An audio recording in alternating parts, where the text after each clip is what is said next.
25 years of broadcasting excellence. Good evening and welcome to Newsnight. In this edition, Deputy Agric Minister takes on the Attorney General in the Get Fund scholarship scandal, giving him up to 24 hours to retract and apologize for the inclusion of his name in the list. We have details as he describes work done as malicious, grossly unprofessional, unethical, amongst others. Also tonight, announcement of interruption of power supply in the coming days by the Electricity Company of Ghana deepens concerns about the current power situation in the country.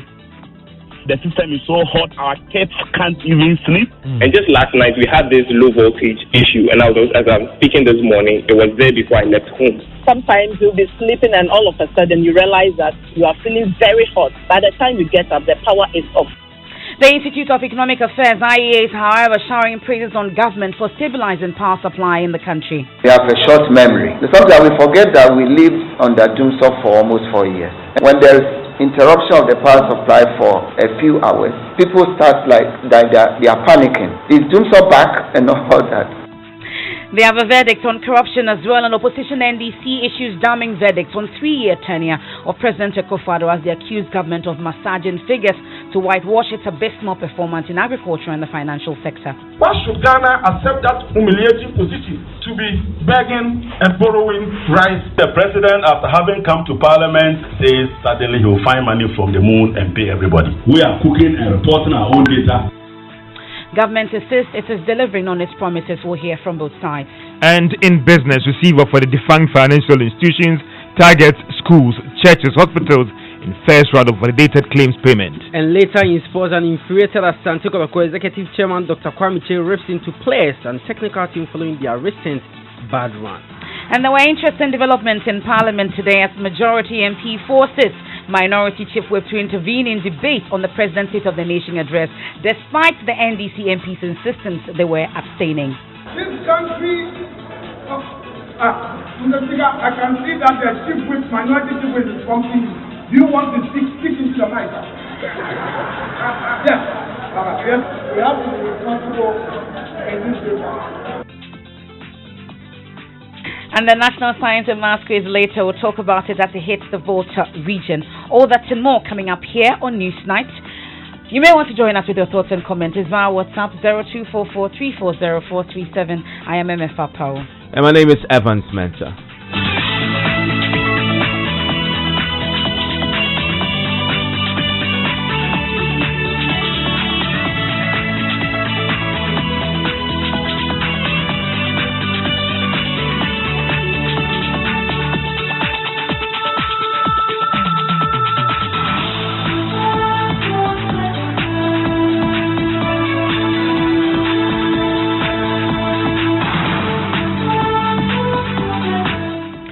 Settle for the details now, and Newsnight is brought to you by Puma Card from Puma Energy, cash-free convenience. Now, Deputy Agric Minister Kennedy Osei Nyako is lashing out at the Auditor General over what he describes as grossly unprofessional and incompetent work published by the Audit Service to cause him public disaffection. Now, he's been cited as one of the beneficiaries of the controversial Get Fund scholarship. He is, however, challenging the claim, saying that if the Auditor General had done its work diligently and professionally, he would have known that he did not receive any fund from Get Fund to pursue studies abroad. Now, Mr. Nyako has given the Auditor General 24 hours to retract and apologize to him. There are more threats in that particular letter he's written today. Emefa, what else is he saying? What is his lawyers claiming in this? Okay, so I'll read portions of that letter to Gary and Nimakon, who is the managing partner and acting on behalf of Mr. Osei Nyako. So portions of it says, we are instructed to bring the following to your attention: that your office did a very porous job unbefitting of the high office of an Auditor General, that you did no checks when you listed our client's name as a beneficiary of the Get Fund scholarship, and 3, that if you had done your work diligently, professionally, and without any malicious intention, you would have known that our client has not received any money from Get Fund nor benefited from any scholarship to pursue further studies in the school you indicated. Now, that as a matter of fact, your own bias finding, as published, did not indicate any amount of money for which our client is alleged to have benefited from.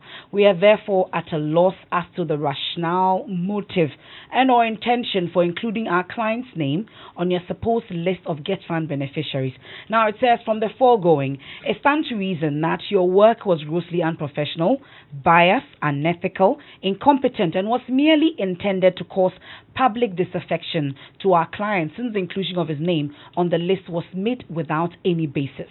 Now listen, we are therefore instructed to notify you to retract the said publication about our client within 24 hours and to render a public and qualified apology for the public ridicule and disaffection caused him as a consequence of your unprofessional conduct.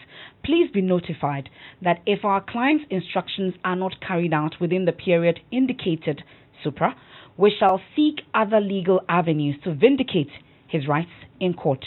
Please be advised accordingly. That's portions of that letter written to the Auditor General from Deputy Agric Minister Kennedy Osei Nyako. Let's bring in right now Mr. Peter Nochu. We'll be speaking to his lawyers very shortly. Mr. Nochu is the ranking member on the Education Committee in Parliament. As we get to interrogate a bit more this position adopted by lawyers for Mr.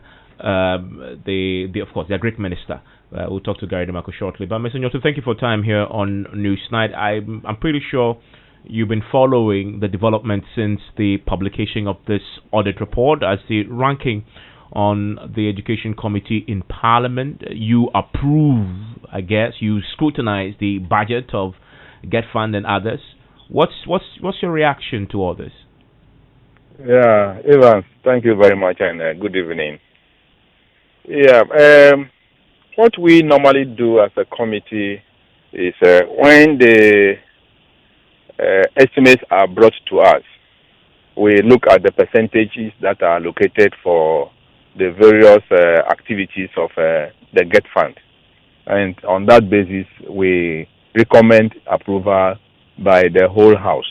That is what normally we do. So, the formula, we have 3 sectors of the educational system: basic, secondary, and tertiary. So monies are allocated by percentages to the various units. And then we also have other activities of the Get Fund. The other activities include scholarship, purchase of vehicles, and other things for the various institutions. So that's what we normally do under the approval of the formula for the Get Fund each year. So that's what basically we do. So when they are going to award the scholarship to beneficiaries, that one is not the work of the committee. We are not involved in the day-to-day administration of the fund.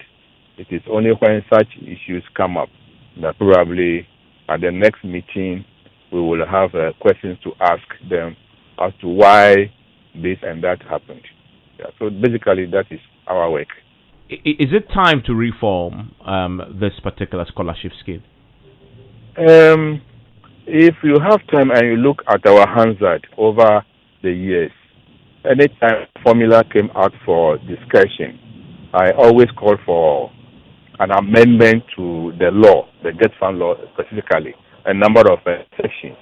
And one of the sections is where this award of scholarships falls.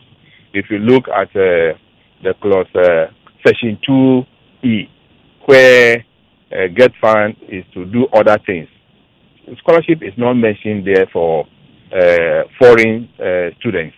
Yeah, so under that section of the Act, Get Fund uses it as part of the application, and that is where I have the challenge. So I have severally called for amendments to the law, and then that of even of the board. Okay. So I have several for the amendment to that particular clause. Unfortunately, the line is not helping. But I'm grateful, Ms. Onyotu, for joining us on this particular subject. Meanwhile, the audit service has, however, declined to comment on the matter. That's the letter that was sent from Mr. Nyako's lawyers to the audit service. They've declined to comment on the matter, and they've indicated that the matter has been referred to their lawyers. You're still listening to Newsnight here on Joy 99.7 FM. Let's move on to some other issues, including power. An announcement of interruption of power supply in the coming days by the Electricity Company of Ghana has further deepened concerns about the current power supply situation in the country. Power consumers from different parts of the country have expressed their frustration over what they say is the incessant power outages over the past 6 weeks, coupled with power fluctuations and surges. We've heard people say that it's left their electrical gadgets, among others, damaged, not to talk of the impact on businesses because of the fluctuation. And of course, the outages. The consumers, however, admit power has been stable in the past few years, but the last 6 weeks has left much to be desired. Some of them called into the Super Morning Show this morning.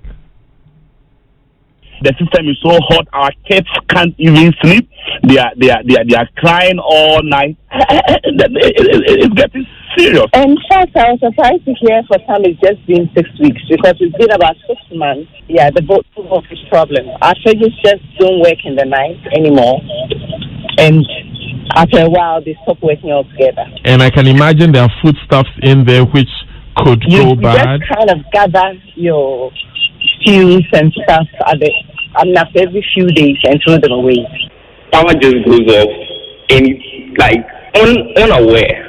And actually there's a particular phase, and what happens is that phase could go off, everyone else has light, and unfortunately my house is on that phase, so then we don't have light. And if we do not call them, it's like they don't know. So we have to call them and then notify them that a particular phase has gone off before they come and fix it. And this is something we've been going through for months now. And I don't know whether the transformer has to be replaced or something, but it doesn't seem like they are doing anything about it. And just last night we had this low voltage issue, and as I'm speaking this morning, it was there before I left home. It's very serious. It's very serious. The power outages are very serious. Sometimes you'll be sleeping and all of a sudden you realize that you are feeling very hot. By the time you get up, the power is off. And it goes on and off as if I don't know how to describe it. It's too bad. It's too bad. Low voltage and then rampant power outages. It's too bad. So those are some callers into the Super Morning Show today with Daniel Dazi. Thankfully, we've been joined on the phone by the Deputy Energy Minister in charge of power, Mr. William Orekwedu. We're grateful for your time here on Newsnight. So give us a sense of understanding on what the current power situation is in the country. Is everything okay? Thank you, madam, and good evening to your listeners. Basically, yes, we are having some challenges, but I'll cast your mind back a little bit on the 17th of January, 18th, 19th, and 20th. We came out as a ministry to announce to the good people of this country through the Graphic Online, Ghana Web, other radio stations that there was going to be a major works on the pipeline, the 500-kilometer odd pipeline from Nigeria to Ghana, which supplies gas to mainly the Tema Enclave. That it was going to clean out what we call pigging, as cleaning out the gas pipeline and to check on the integrity of the inner lining of the gas pipeline. That was announced to the good people of this country. And then we asked you that we told Ghanaians that there might well be some interruptions. We did take steps to try and reduce to the barest minimum the interruptions in the power supply, because we shouldn't forget that Ghana, of course, we have our own indigenous gas that we can flow from the west to the east. But unfortunately, because of this work, the gas from the west to the east, that's from Takoradi to Tema Enclave, could not also be supplied. And also, we must also remember that in the government's quest to reduce the tariff regime of electricity in the country, we've asked the power generators to convert as much as possible from the liquid fuels to gas. So when this gas supply, it's 120 million scarf supply from Nigeria to Ghana, that was cut out naturally. We have been experiencing some challenges. But I'm happy to announce to the good people of this country that within the next few days, this whole pigging exercise will come to an end. As a matter of fact, they have completed the cleaning and they are analyzing the data from the pig, the machine that was put through the pipeline.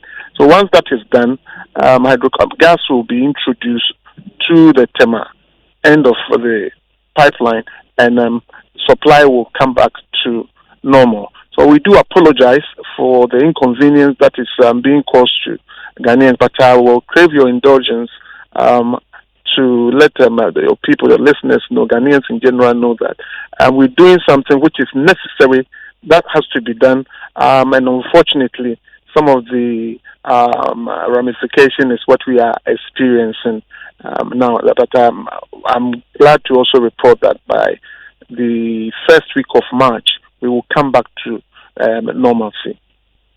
But checking from the communication that you put out, like you rightly said, we're told, at least we've seen, we're reading from one of the news portals that is attributed to Nana Damwa, who is the Energy Ministry's PRO. He says that, let me read portions of it. It says, however, we have made other arrangements to ensure that we are able to bring constraints to other plants which are even more efficient to augment the difficulties we may face. We have taken measures with our stakeholders to ensure that there will be no difficulties. In essence, reading the whole article, it tells us that it will not affect electricity supply like we are experiencing. Was that the case? Actually, yes. We made plans. And of course, we shouldn't forget that we are dealing with machinery here. The thermal plant, we've lost one of the generators, which has given us something in the region of 100 odd megawatts.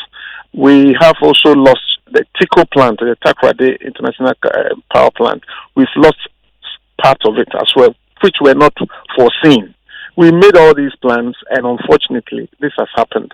Send Power, also, we were taking 180, in combination of 360. One turbine has gone off, losing 180. So when we combine these unforeseen generators that has gone off, you can appreciate. Right now we are losing something in the region of between 100 and 200 megawatts. The plants that have gone down, that I've just enumerated, amount to well over 300, almost 400 megawatts. So that is what has caused this problem. But like I said, this is going to be just for a few more days, and we will come back to normal. So I will apologize once again on behalf of the Ministry of Energy that we will come back to normal. It is not, as people have been saying, that Doomsday is back and we've gone back to the bad old days again. No, this is work that needed to be done to ensure the integrity of the pipeline and gas supplies to our generators. Let's see if Ghanaians will accept that apology, though. But just quickly before you go, there's a talk on the street about this issue about surges and fluctuations. The ordinary man is thinking that, is it that you're giving half the supply instead of putting it off totally? What really is happening? Because you put on gadgets and it doesn't work for Madam, I'm not an engineer, but I don't believe that's even possible. That will take half and then let me put half somewhere so that we can spread it sort of thinner around the country. No, it's not like that at all. We have had an increase in demand just the last few months. Demand has really shot up, surprisingly, and actually for me, it is pleasing because we talk about excess capacity in the system. Demand is going up, and I do believe some transformers have been overloaded in some parts of the country. So that may be, I stand to be corrected, that may be some of the reasons why some people are having these fluctuation in the power supply. But it's not a question of anybody giving you a thought. No, not at all. Not at all. But once again, we do apologize. It is a question of work that has to be done, must be done. And I'm happy to say since 20th January we started that work. We were hoping that this whole work will go on without even Ghanaians noticing any sort of difficulty in power supply. Unfortunately, like I said, we are working machinery. Some have given us some problems. The engineers are working on them, and I hope that TICO, for example, will come back on later this evening. If they did, the difficulty that is being experienced will reduced drastically, if not totally. So if I heard you right, the fluctuations as a result of increased loads, when are we hoping to resolve the issues about the fluctuations? We've heard you on the power supply, which will be in March.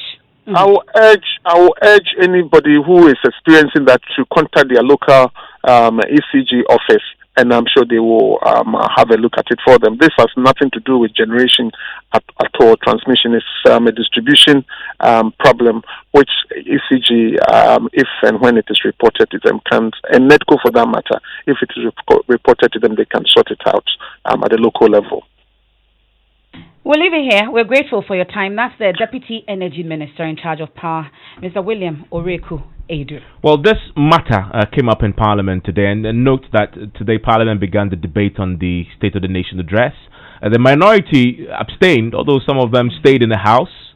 We'll come to that shortly. But the former Energy Minister, Emmanuel Kofi-Boah, outside the chamber, addressed journalists and talked about the power sector. He says the NDC government deserves credit for the current stable power supply that the country is enjoying. Today, as we speak, we are saving over $300 million in annual import of crude oil. You ask me why? Simply because the NDC government led by President Mahama, brought Ghana into the gas era. And because of that, we are supplying lean gas to power thermal plants. There are 2 gas plants that came about because we brought a very progressive policy of no flaring. People doubted us, but we did it. We built a plant. We built the ENI gas processor. Today, as we speak, Ghana gas is shut down. The only reason why Ghana still has some lights is because of the ENI project. And what do we hear from this government? Oh, they gave us too much gas. They gave us too much power. Today we are challenging another his government. Turn off John Mahama's car power, and let's see where this country will be. Turn it off. Turn off John Mahama's Ameri plan today. If you don't need it, turn it off, and let's see where this country will be. Turn off John Mahama's power. Turn off the power plants that you have talked so much about. Ladies and gentlemen, it is very clear from what I've told you that our upstream industry was transformed under the NDC. We were very active in oil drilling. We were very active in oil production. All this progress is under attack. And that's a former energy minister there. Well, it's also been a subject of some discussion at an IEA forum today, at which they addressed, they sort of gave a reality check to the things and issues expressed and articulated by the President in the State of the Nation address. Listen to Professor John Kwachu, who works with the IEA, articulating what their own assessment of the power sector and energy situation is currently. The difference the NPP administration has made, of course, is to have been able to manage the financial aspect of the crisis and as a consequence, stabilize power supply in the last 3 years. I think we should give them that credit. The restoration of almost uninterrupted power has brought considerable relief to businesses and households and must have supported the higher growth recorded in the last 3 years. I think Ghanaians, as he said, he said that we have a short memory. Sometimes we forget that we lived under doomsday for almost 4 years. And what we are enjoying now, even when there's interruption of the power supply for a few hours, people start they are panicking. Is doomsday back? And all that. Government has achieved this, but the expectation is that steps are being taken to ensure that the energy sector is financially sustainable. And also we should avoid building up the debt, the kind of debt that accumulated in the sector, the legacy debt, which had ripple effects on the banking sector and the economy. In other words, while government may want to provide uninterrupted power for obvious reasons, this must not be done at all costs. Now, avoiding this outcome may imply that commercial tariffs would have to be levied so as to avoid accumulating debt in the form of unpaid subsidies. Something that is I'm talking about the tariffs it's not something that is not likely to happen. That is Dr. John Kwachi, Research Director at the IEA. Well, guess what? The Public Utilities Regulatory Commission today indicated its readiness to probe the numerous concerns that you have articulated today. We've heard from the ministry assuring that this will be resolved by first week of March, but the PULC says, nonetheless, this is something that they are interested in probing. Listen to the Director of Operations at the PULC. I have contacted our PR officers to contact you people for the details of those text messages and those who have called, so that we will do thorough investigation into that. But anybody who suffers on this law voltage is just about you to complain to the utilities. You are not even getting, just bring it to the PULC, and we will do that, because it's better to prevent the damage of your appliances. I will not say that those who have just gotten their fridges damaged and those things, they should bring it forward, and we will investigate. If it is the fault of the utility, they will compensate it, because it's on a very large scale, and I'm so sorry that this has to happen. But because we've not engaged, the utility have not engaged them to let them know that these are some of the issues. They should draw their attention when they have such situations. And that's the PRC's intervention there. There are a few of your messages coming through on this particular issue with the power and others you've been looking at here on News 9. Emefa. There's one from Baby Dan in Abosokai. He says, hi, Evans. Our lights are off now at Abosokai. Yesterday, too. Same thing. ECG should be truthful to us. And this one from Michael Labadi Pamwa. And it says, lights out here and the situation is really worrying. The ECG should just give us the timetable so that we can prepare. Righteous from Abutia Copper in Keta says, I strongly believe in this government in solving the electricity problem facing us. I therefore call on the government to speed up its work to help save production in our industries. Kofi from Kumasi says, please, aside the intermittent power outages, it is also affecting my purchase of credit on my meter. I now buy almost twice of what I used to buy. Really, Kofi, I can relate. And this one from Nene Nyomute from Mine is postpaid, so. Oh, good for you. He says, I don't have understand. No idea. Last night they brought me a bill of nearly 2,000 cedis. What do you do there? I have a manufacturing plant in my house. Of the cinema. Okay. Nyomutai says, I don't understand the deputy minister. How can this government be complaining that we are paying excess power we don't need, and yes, we're complaining of shortage of power? And a lot of you commenting on this, but the issue about the timetable, though, I must say that the ECG has issued statements about announcing that there are going to be outages in parts of the capital, really. From today until Friday, they say, according to, they've mentioned the areas as well, so you just want to know. And this one also says there is complete light off at Konongo in Ashanti region. Kofi Sedu sends that one in. And this, he still says, how can the Deputy Minister of Energy ask Ghanaians to report individually to our district ECG offices when we are experiencing low current in our lights? Kofi Sedu. And this one says the minister is being economical. They have been shedding 150 megawatts since 10th February 2020. And so, of course, I mean, this is something that the minister has given a timeline for the resolution of this, which is first week of March. And so, the thing about electricity and power and timelines. There was one time in this country where a minister said the Doomsaw, then it was 31st September. No, it was supposed to be 31st December. Yeah, it says by then he would resign. No, okay, not that one. Okay. There isn't 31st September, right? It's 30 days, right? Yes. But the minister said, if you've been in this game far too long, you should remember that minister. If you don't, but that's the quiz. Do you remember which minister said the doomsaw will be over on the 31st of September? If you recall, send me a WhatsApp 0244340437 and share with us your own power situation wherever you are tonight. We will be glad to read them and share it with the rest of the world. George is here with the latest from the world of business. George, what's your own power situation? Stable? Yeah, kind of. Kind of. Yeah, it is. My biggest problem is the fluctuation.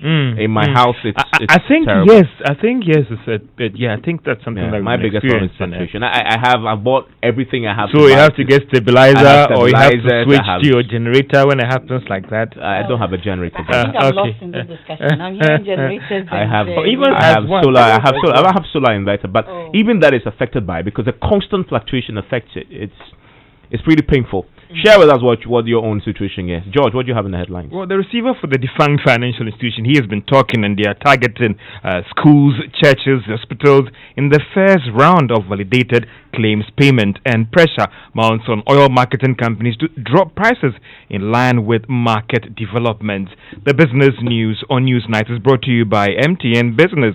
Welcome to the new world of business. Kingdom Books and Stationery, your number one-stop shop for all your office essentials, and First National Bank. We are the bank that understands your business. First National Bank. How can we help you? And it has been 25 years of joy and providing up-to-the-minute market numbers and information to the business community.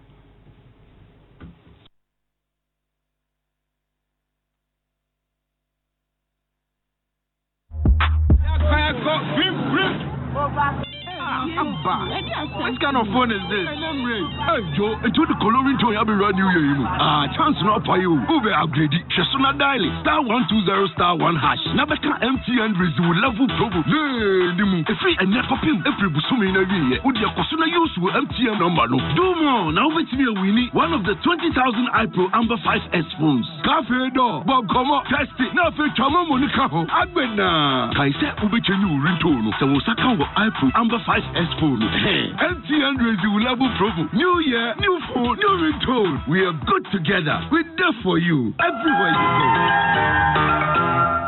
Mr. Barr has big dreams for his business, Barr & Co. Limited, and his family, making them a reality meant long drives and queues.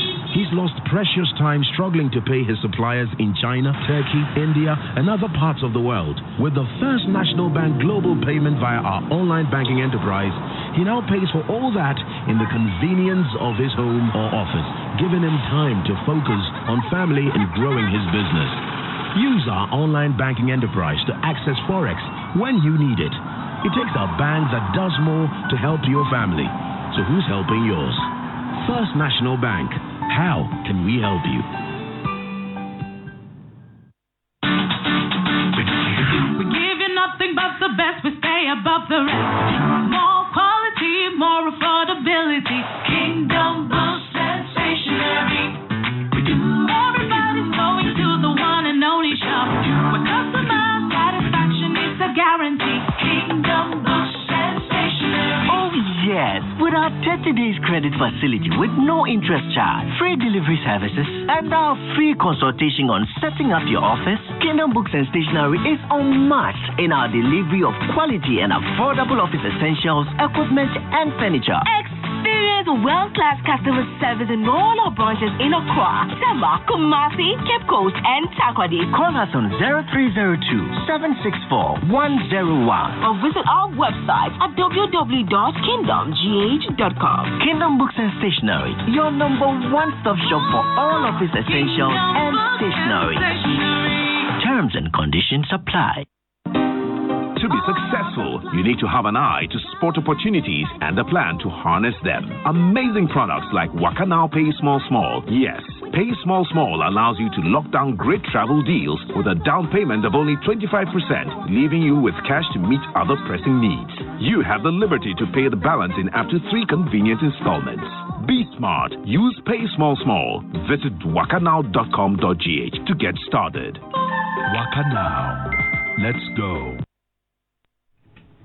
Welcome back to Business on Newsnight. Now, schools, churches, hospitals, and other major institutions have become the initial beneficiaries of the validated claim payment by the receiver of the defunct financial institutions. Now, Joy Business is learning that the first batch of SMS messages have been sent to these institutions, with some expected to get all their funds. We are learning that the clearance may target some of these big institutions before the retail clients may get their locked up funds. However, for individuals, they are likely to get about 30,000 Ghana cedis as a cap payment, with the rest being spread in a 5-year bond. According to the receiver, a total of 1,800 messages have been sent out. Now, as of this morning, total amount of 200 million Ghana cedis have been paid out. And a separate development spokesperson for the receiver of the defunct financial institutions is promising that everyone will soon receive their payment. Philomena Kuzo speaks for the receiver. Indeed, they received text messages. Even though the text messages came late, indeed, people received text messages to, inform them to go for their monies. We did. We came up a bit late, of course, a bit of challenges here and there, but the first message, if I can remember, went out late in the night. What are some of the challenges that came up? You have to look at the data that you have. You have to put the data in shape to be able to send all these messages out. And these are very huge data you are working with. So cleaning the data before sending the messages out was quite a job. Have they explained, George, why they're starting with companies? Even these are information that we are picking from very credible persons who are working on this, and it's not something that we say. But it appears that they want to target firms that might have wider impact on people than just the retail client. So that is what we are picking up, that they are starting with these institutional investors, then they come to the retail client. But some also say that, well, why don't you start first with these retail persons or retail clients before you go for... Because there are poor folks, up and down this country, who some of them we've heard stories, tragic stories, right, who are suffering, really struggling because of this. I'm thinking these companies can survive. The churches, for example. If the church has the schools, the hospitals, they definitely. We're still trying to get some answers from the receiver in terms of how things are going. There's an argument for both, but I guess it's more pressing when you talk about individuals who have nothing to fall on. Life savings, they depend. We get the tithes and the offerings. What about the hospitals? Yeah, there's a case for that, of course, because they need the supplies of people. The schools as well. Let's see. Bottom line is, do we know when they hope to end this process? Is there a timeline? I think there isn't any clear timeline from the receiver in terms of how things are going to pan out, and even we need more information, official information from the receiver as to how things are going to pan out, the official timetable, how things are going to go, and all those. And so we are still pushing to get something clear information and how things are going to be done. A clear timetable, and how maybe you and I, if we have some money there. I don't have any money. I would never have money because I don't take risk at all. But if you're one of those who've benefited or have received a text message or have received part of or in your money in full, please share with us. Well, we still engage some of the retail investors, or they are still yet to get their text message. It appears that some of them have still not got it, or majority thousands, of them. Millions listen to us. If you're out there and you've received your money, take a screenshot. Send it on WhatsApp. I want to hear from you. Okay, maybe. All right. Just get in touch. 0244340437. George. Well, to other news, more pressure is being mounted on oil marketing firms to drop prices in line with the current development on the local and international market. The latest to join this move is the energy think tank, that is the Institute of Energy Security, which is also making a strong case for the prices to be reduced. Let's hear from Raymond Nokpo. He is a policy and research analyst at the Institute of Energy Security. In December, there was an increment. The first quarter and the first quarter of January and the second quarter of January, there was an increment, about 2%. Now there's a drastic decrease in prices on the international market. We are expecting that the prices to also come down drastically. We're not saying that they don't have argument to be made for the taxes in the price buildup. We're not talking about. We're not saying that they should not make argument for the margins, the levies, and the taxes. They can make arguments, but that to be separate from the. So now that they are not doing it, do you think that the NPA can compel them to actually review their prices? Of course, they must. Government is the agent of the consumers. They must ensure that the OMCs obey the fundamental of a deregulated market structure, and ensures that as prices are coming down with higher percentage, prices must also go down at the local pub with higher percentage. Raymond Nwakwa is policy and research analyst at the Institute of Energy Security, speaking to my colleague Emmanuel Boajiriafe on Marketplace on the Joy News channel on Multi TV. Now, Chief Executive of the Ghana Investment Promotion Center, Yofi Grant, says election-related fever hasn't impacted negatively on capital attraction. The country in the past had some challenges securing the required investment in an election year. Mr. Grant says the trend is gradually phasing out. Although, one of the big selling points of Ghana is political stability, and therefore, if there's an election year, you'd have a lot of investors actually waiting to see what happens before they go on. It's not stopped them from looking at the market.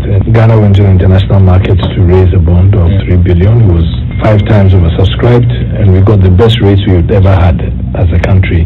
And for the first time in Africa's history, it was able to raise a 41-year bond, which is unprecedented. It's never happened in Africa before. So it tells you that with the right risk profile and with the right risk assessment, investors will take the decision and they'll tell you. Definitely shows the confidence that they have in the Ghanaian economy.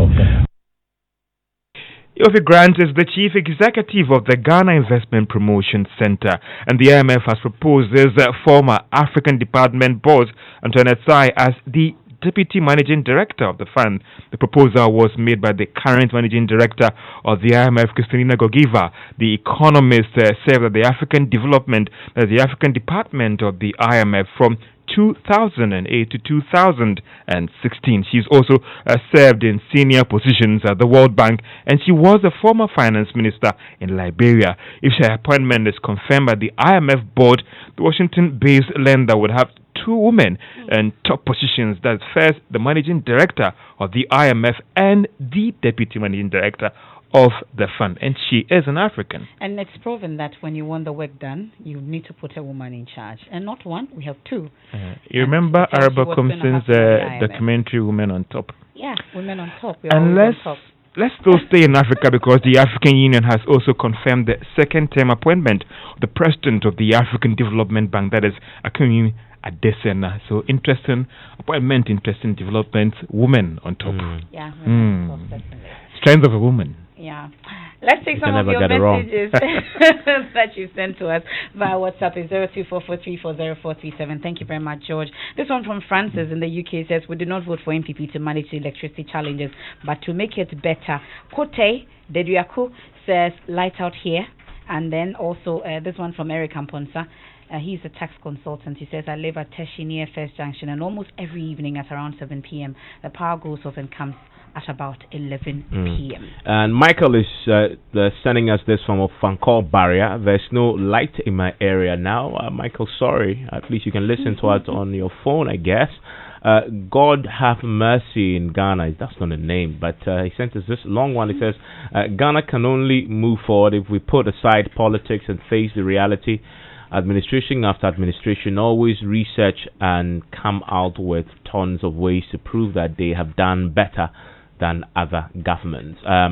This one, Kwame, says, currently, as we speak, my light is off since this afternoon, not knowing when it will come back. Just hope and pray. Well, the minister says, all this will be resolved first week of March. Well, some other messages also that you plus the quiz you put out, though, is it the riddle? Oh, yes, the riddle. This one from Koku Maulina Negbestes. Isn't it intriguing, the new position taken by Special Prosecutor Martin Amido on the new petition from ASEPA on missing mining equipment, which he, SP, had rejected. I remember vividly the Charles Bissiou Galamsey case where the police CI declared Charles Bissiou, but he, SP, insisted that the case is for him to investigate what has changed.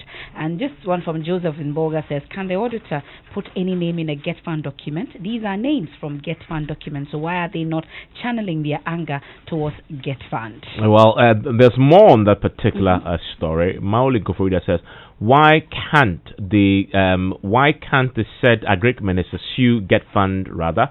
If his name were not in the books of Get Fund, it will never appear in an audit report. He says, common sense, right? Also, Boem, this is from Boem. He says, good evening. E&E? Oh, wow, that's a good one. I never thought about it. Yeah, I mean, that's Emefa and Evans. Oh, that's a good one. You should patent it. He brought that acronym. Now, in fact, the ECG made us slept in the dark in my city, Jasik and Boem in the Oti region. Now, throughout Monday, that was about 1 a.m. to 5 a.m. You managed to actually count down the clock. Well, he was up all night, probably sweating. The Deputy Energy Minister needs the intervention of the Roman Catholic Bishop. No, you don't touch people's energy. When you touch the electricity, they don't forgive you. But yes, I mean, if you're just joining us and you haven't heard, the Minister has announced tonight that there's an issue with the pipeline that is being cleaned, and that may be affecting the power situation, but he hoped that by the first week of March, it would have been resolved and that problem would have been solved and the power will stay stable. Ask the question, Emefa Apawu. And talking about then under the Kufuor era, we didn't have doomso. We had load shedding. Now everybody calls it. So one minister was on air answering the question, but when will Here on Joy, when will the load shedding end? And her answer was, I just give a clue there. Give it out. And her answer was, the load shedding will end by 31st September. Problem is, we don't have the 31st day of September. And I asked you who the minister was, and many of you got it right. Many of you got it right. Plenty of messages coming on that. Yeah, what are people saying? Who is this minister? Okay, so it looks like the verdict, from what I've seen, a number of messages that you sent in, it appears it's Obushi Psychophy. Yeah, but a few. Yeah, correct. Yes, that's so correct. Plenty of them. Some even had more. Some even had more details. This one I see here says Obushi Psychophy, a minister in His Excellency John Kufuor's government gave the September 31st deadline. People remember that. They remember that Chato Kwame had a field day with that. With that, I remember. You remember that? Oh no, you read that from one of the messages, correct? They said that. Better. I thought you were, because you didn't know. You said it was. Talking about another case. Okay. I thought it was a resignation that you were talking about. I took out that he then really had a field day with it. I remember back in the day. Yeah, so that's correct. So all of you who said that, and there are many of you who sent us that. People have been sending it to my phone as well. People are really excited about it. They remember their history. They remember their history. Thank you for sending us that message. We are grateful. We'll read more as we proceed. Now let's do some other stories. The Kufuor administration has failed. That's the verdict of the opposition National Democratic Congress (NDC) as it assessed the 3-year tenure of the NPP government today. The assessment comes as NPP MPs debated the State of the Nation address without the participation of their opponents in Parliament today, scoring their government high marks. Let's start with the NDC. 2 of its MPs have been addressing the media at a forum today. Ranking member on the Agric Committee, Eric Opoku, argued that the 6.4% growth in the agric sector, as stated by President Akufo-Addo last week, is false. The Sunafo South legislator also accused government of massaging figures to whitewash its abysmal performance in the sector, insisting the agric sector has taken a nosedive under the current administration.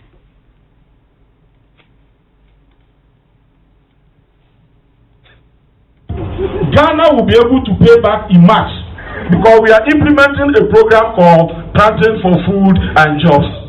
Distinguished ladies and gentlemen, if it is true that we have produced food in abundance to the extent that we are exporting the excess to neighboring countries, why should Ghana accept that humiliating position to be begging and borrowing rice around the world?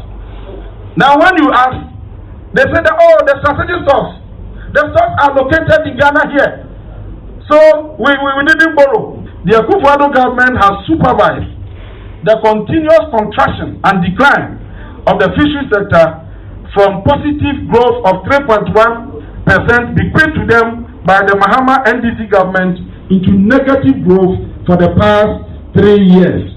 Again, and still in the central region, the Elmina Fish Processing Facility has been reduced to processing of ice blocks over the 3 years. It is sad to note that Akufo-Addo's government is fast eroding all the gains we made in the cocoa sector under the Mahama regime. Annual production has continuously declined in the past 2 cocoa seasons, thereby dwindling the incomes of our cocoa farmers. So that's the NDC on the agric sector. Listen to Information Minister Kojo Ponkruma on how government has boosted agriculture with its flagship Planting for Food and Jobs policy as he contributed to the debate on the floor of Parliament. Agriculture was growing at 2.9% by the year 2016 when the former administration was leaving the corridors of power. So if in 2017 you notice that agriculture is growing at 6.1%, and in 2018 about 4.8%, it's projected to grow around 6.4% in 2019 and about 5.1% by 2020. Is that all? It cannot be oil. Mr. Speaker, I want to read from page 14 of the President's State of the Nation address where he speaks about agriculture. He says, and I quote, Mr. Speaker, I must provide some examples of what I mean by things not just occurring by happenstance, but by deliberate and meticulous planning and competent execution. We recruited some 2,700 agric extension agents to give practical expertise on the farms.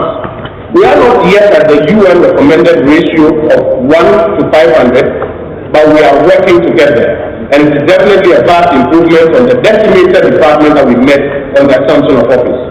Speaker, paragraph earlier, Mr. President said increased production and high use of some foodstuffs like maize, rice, sorghum, groundnuts, soybean, cowpea, cassava, and plantain have led to a decrease in the wholesale prices in market centers. And furthermore, we are no longer importers of maize as we are reducing our dependence on rice imports and are now, in effect, net exporters of foodstuffs. Food prices are their lowest in decades. So let's turn our attention to the financial sector. Member of Parliament for Bolga Central, Isaac Adongo, speaking at the Accra Forum, also cast doubt on Akufo-Addo's administration's ability to pay depositors of defunct microfinance companies and savings and loans institutions. And His Excellency John Dramani Mahama, having realized that these people were genuinely suffering after encountering them and speaking with them, made a definite promise that when he assumes power in 2021, within his first year of government, he will pay everybody whose money was locked up. Immediately the MPP heard this, they caught cold. Then the president, after having come to parliament and asked parliament to approve 20,000 maximum for everybody at 15.6 billion, says suddenly he will find money from the moon and pay everybody. We thought that was the end of it. Yesterday they issued a statement, a very pathetic press release. And that press release was to the effect that they will pay individuals some part of their money and give them a sheet of paper for 5 years to collect the rest of the money. That's Isaac Adongo at that Accra Forum today. There's more subsequently, and also on myjoyonline.com you can catch that. Let's do sports. Benedict Owusu has the latest. Yes, UEFA Champions League action tonight here on Joy UCL to come at exactly 7, where we'll start with the UEFA Champions League preview, and then the commentary will come your way with George Addo Jr. and Gary Alsmith. I'll tell you the teams playing tonight, but before that, the message is loud and clear. I don't mind sacking all of you and starting afresh. Asante Kotoko Executive Chairman Dr. Kwame Chei has told the players and the technical team following their recent poor run. Now, Dr. Chei held a crisis meeting with the team yesterday. In the leaked audio from the meeting, Audible infuriated Dr. Chei is heard saying he doesn't mind dissolving the team and starting afresh because they are embarrassing him. Take a listen. I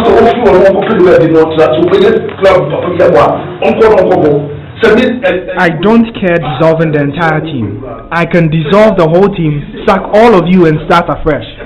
I don't mind. This club is not a useless club. It is a team with history. This stupid and village attitude is the reason you cannot play in Europe. I won't sit down and let you lose so that someone will come and insult me.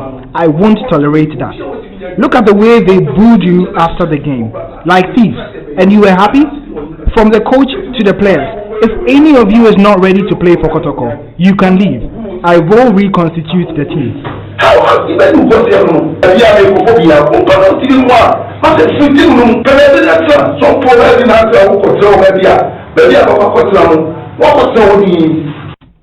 Dr. Kwame Bo, the message is loud and clear.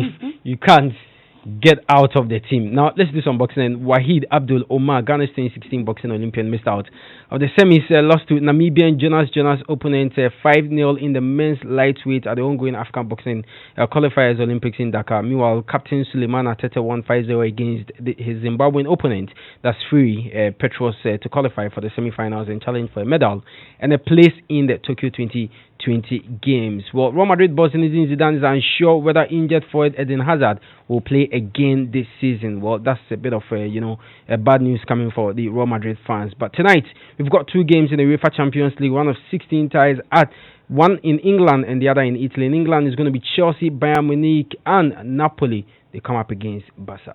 That's your sports. Thank you, Benedict. Let's head back to Parliament now, Evans. Interesting development there. Yeah, Parliament today began debating the State of the Nation address delivered by the President last week. Now, the minority abstained from the debate on principle. Remember that they walked out on the President last week. So they said, well, we walked out. We want to keep to that principle. We will not participate. Listen to the Minority Chief Whip in Parliament, Muntaka Mubarak, announce their decision. Like you rightly said, it's not a rule. It's just a convention. Our principle is that we are not participating in this. We will not be speaking to it. So that was a decision announced by Mr. Muntaka. The debate on the floor was a one-sided one, largely, for almost 2 hours. Minority MPs sat down and listened to their colleagues on the majority side. You see them on their phones. Yeah, I mean, you see some of them, on their phones, were fingering their phones, etc., etc. But MPP MP for Futu Alex and Nathaniel Marking managed to, he threw a bait to them, and guess what? They caught them.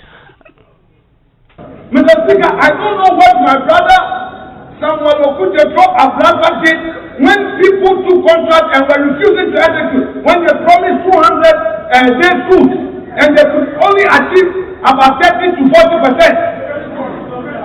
Mr. Speaker, it is my contention that as Deputy Minister who was in charge of that program, he appeared before us. I was a member of the Finance Committee. He came touting the issue of free day schools and all that. He was all over defending. He could not supervise properly. He could not see to read that those contracts were properly awarded. There are letters from the Ministry of Education's office that people took contract and abandoned it. And this government is constructing these e-blocks. Today, get funds. Go and check, Mr. Speaker. People's certificates are not delaying at get fund. It's a matter of record. Mr. Speaker, let's come to common fund. I want to debate them on common fund. This government has lived up to expectations. Projects that they were here on this house floor claiming that were not being constructed are being constructed. I want a single one of them to get up, especially Honorable Kwame Agoda, to tell me that nothing at all is happening in his constituency. Apart from the politics that you play in your constituency, tell the whole country that no project is happening in your constituency. That you are getting nothing. Can you say so? Can Honorable Ajafo say so? Don't be busy reading. Respond if I'm lying. Mr. Speaker, they cannot say so. This country, Mr. Speaker, I can see that the chief whip, minority chief whip is prompting you. Do you want to speak into the mic? Yes. Yes, sir.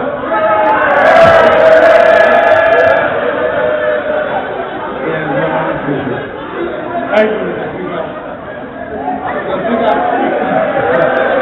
Mr. Speaker, we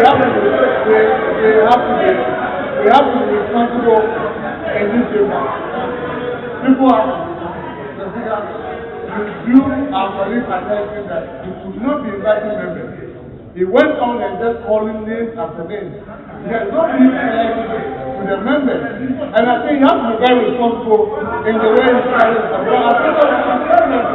You cannot be intimidating around people's names. Yeah, so that is a beautiful one. I find you're managing to draw them into the conversation. It's these are the things that make Parliament exciting, I guess. I mean, I don't know what you make of it, but I guess it tells its own story. Now, let's talk about the national signs and masquerades quickly before we go. The regionals are on, and we're in the Volta region now. Sugakope SHS is poised to make a mark at the 2020 national signs and masquerades after they picked the first slot at the Volta regional qualifiers. Listen to what transpired. At the end of the contest, Beze SHS had 11 points, Peki SHS 13 points, Wavenu Senior High Technical School 17 points, Sugakope SHS 51 points. Congratulations to Sogakope for making it to the national stage.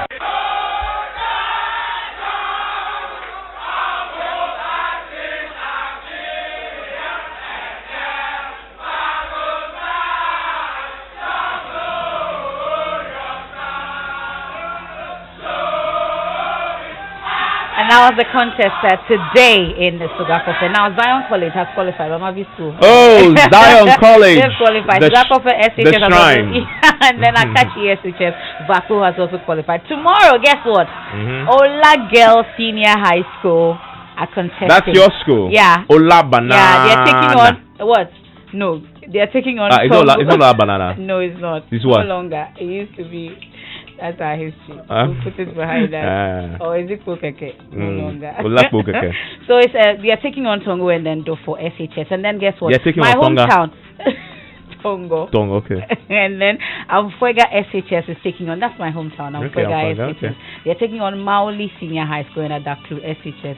Amfuega will definitely beat them. And Ola Girls will also beat the rest of the team. And that's it for News Night. What's our Arrival Live tip for today?